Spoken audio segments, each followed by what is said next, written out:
Sir, आज आपको संभल आना हुआ है, किस उद्देश्य से यहाँ आए और क्या प्रोग्राम आपने आज यहाँ किया है?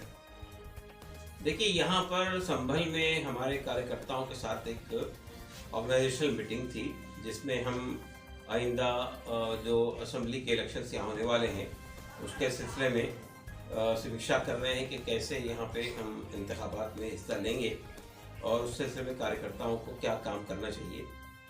उसकी ऑर्गेनाइजेशनल मीटिंग चल रही थी, उसी सिलसिले में हम लोग यहाँ आए थे। जी, पार्टी को वजूद में लाने के लिए क्या प्रयास किए जा रहे हैं?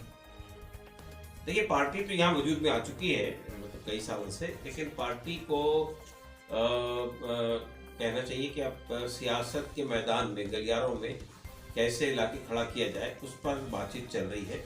और जाहिर है कि जितने भी प्रयास हो सकते हैं इस सिलसिले में, वो सब प्रयास की पार्टी उठाएगी, जिसमें हम ये महसूस करते हैं कि उत्तर प्रदेश में इस वक्त एक ऐसा राज्य, एक ऐसी सरकार है जो लोगों के जो बुनियादी इश्यूज़ हैं उससे सख्त नज़र भी कर रही है, लोगों के जो बुनियादी हुकूक़ हैं उसको बहुत नुकसान पहुंचा रही है।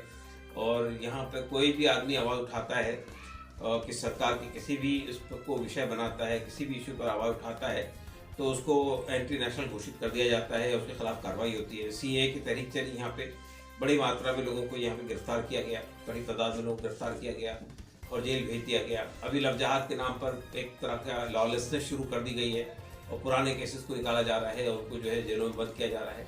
तो ये जितने रास्ते ये सरकार फांसीवादी रास्ते अख्तियार कर रही है, इसके खिलाफ हम आवाज़ उठाएंगे और लोगों को याद दिलाएंगे कि सब ऐसी सरकारें अगर हमारे मुल्क में आ जाएंगी तो हमारे जो बुनियादी हुकूक़ है, शादी कौन किससे करता है, ये एक फंडामेंटल राइट है यहाँ के लोगों का, वो हर आदमी को ये आज़ादी हासिल है कि जिससे चाहे शादी करना चाहे, हर वालिद को ये इजाज़त। आपकी पार्टी के जो एक मजबूत सदस्य हैं यूपी से, एहसन फिरोजाबादी, उन्होंने पार्टी की स्थिति छोड़ दी है।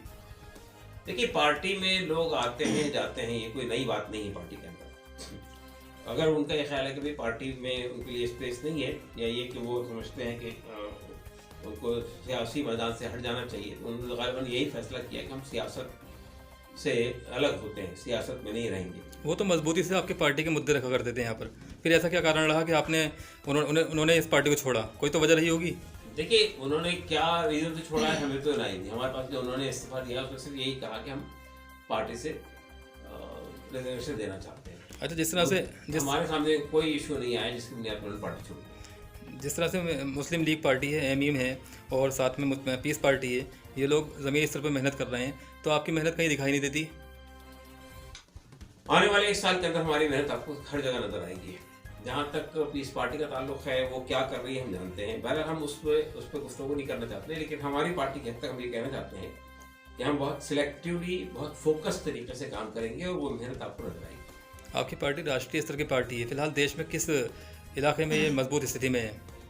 देखिए, हमारी पार्टी इस वक्त 11 स्टेट्स में काम कर रही है, लेकिन उसमें से 4 स्टेट ऐसी है जहाँ पर हमारी पार्टी मजबूत स्थिति में है। एक केरला है, दूसरा वेस्ट बंगाल है, तीसरा कर्नाटक है और चौथा महाराष्ट्र है। यहाँ हमने कई लोकल बॉडीज़ के इलेक्शन जीते हैं।